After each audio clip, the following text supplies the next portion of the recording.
on the coast. I can't think there'd be anybody better. And she gives music lessons, singing, piano lessons, she plays band instruments. She does it all. But she's here tonight to play the alphorn. And I think she's coming up. So, she will talk.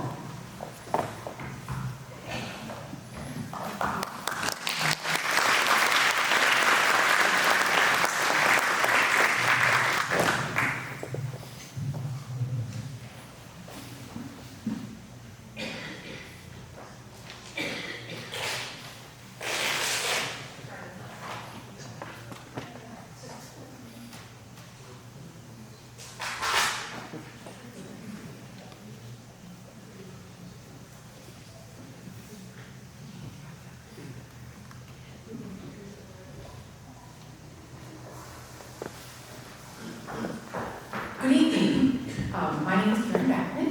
I am from Tillamook, and so I'm going to play a couple pieces to open my first program. I haven't played yet this evening, so a few false notes here.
So this evening we're going to play a variety of pieces from different composers in different time periods. The first piece was a piece called Blair's Call, written by an American composer, Bill Rose. He teaches low brass in Louisiana. He also has competed in Switzerland on alphorn and is the director of an alphorn chorale in Louisiana. You'd be surprised, Utah is apparently a big hotspot for alphorns. The second piece was written by a more modern composer, Hans-Jörg Sommer, was born in 1950. He is a Swiss composer. I attended a workshop in Leavenworth about a year and a half ago and purchased a whole bunch of music. And there is a book for almost every instrument. There's a book that we call the Bible for that instrument. And the Bible for alphorns was written by a gentleman named Alphorn Backman. He was born in 1876, and in around 1914 or so, he started a society for Swiss folk music. And about 1899, he started collecting folk music from all over Switzerland. He started mostly in 4 cantons, and he collected Swiss folk songs till about 1951, passed away in 1962. So I've purchased that book. I can't read all the German stuff in the beginning, but I can read the music. And so this is a piece from that book that was published in 1938.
And she writes music for alphorn. She also has competed in Switzerland on alphorn. And she talks about writing distinctly American alphorn music. But the interesting thing is that if you study enough alphorn music, it doesn't really seem to matter where it comes from. This particular one is labeled Lullaby, and it's listed as for alphorn and voice. So I'm going to play it first and then sing.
Alp, and the translation, to my understanding, is up in the benches of the Alps.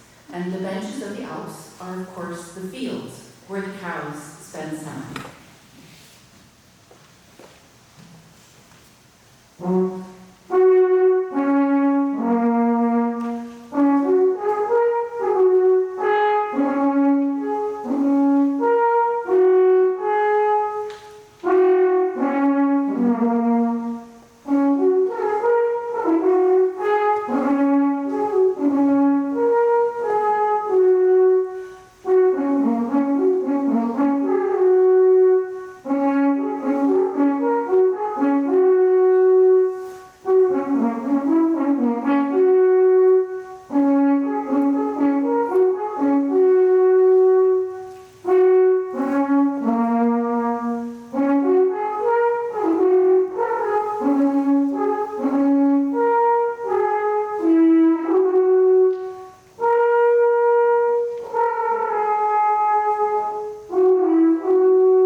So my parents moved to Tillamook for my dad to teach band.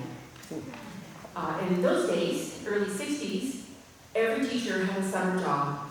And if you lived in Tillamook, the majority of the people in Tillamook, it was settled by Swiss German immigrants. And in those days, dairy farming wasn't dairy farming as we know it today. It was a way of life. You kept your 5, 10, 15 cows, you milked them in the morning, and you went to work, and you came back and milked them at home at night. So of course he worked for the neighbor next door, a dairy farmer. And he thought that that would be a great place to raise his boys out of town and out of trouble.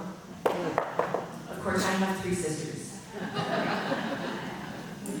So if you know anything about dairy farming, the milking machine has a lot of rubber hoses to it. And you have to change the hoses now and then because the caustic rinses are so hard on the rubber.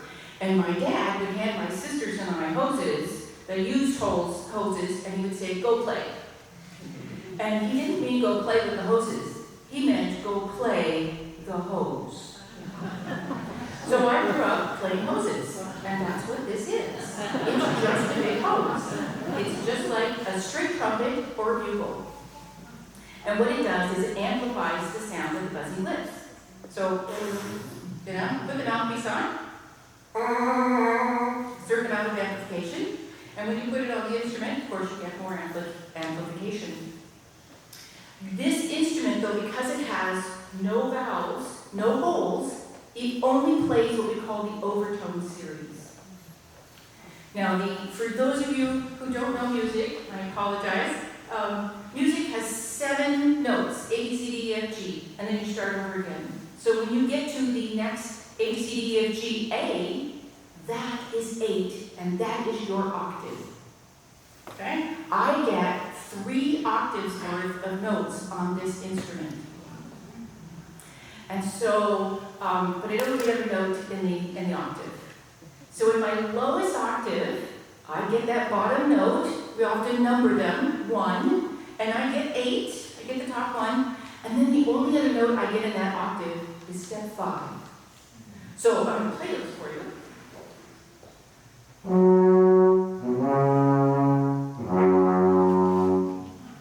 That's my 1, 5, 1. Now in my next octave, I get an extra note. I get step 3. I get 1, 3, 5, and the next one.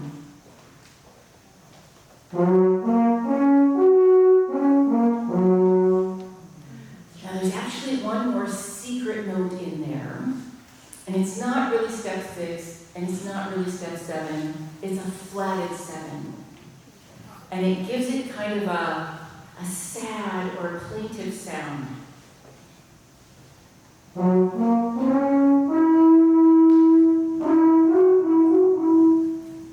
Get that funky little note. Now in the next octave, I get even more notes.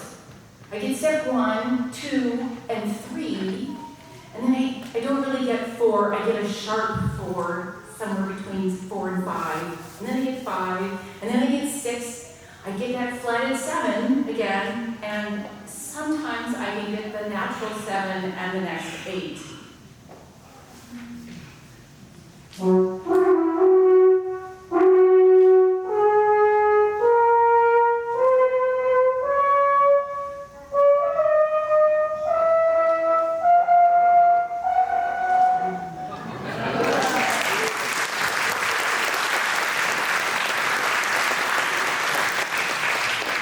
So I'm going to play a couple more pieces out of the 1938 book, and this one will have that little special note in it, that little one that sounds plaintive.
I want to finish with one last piece called Alphorn, written by Alphornist Caryn himself.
Thank you, Caryn.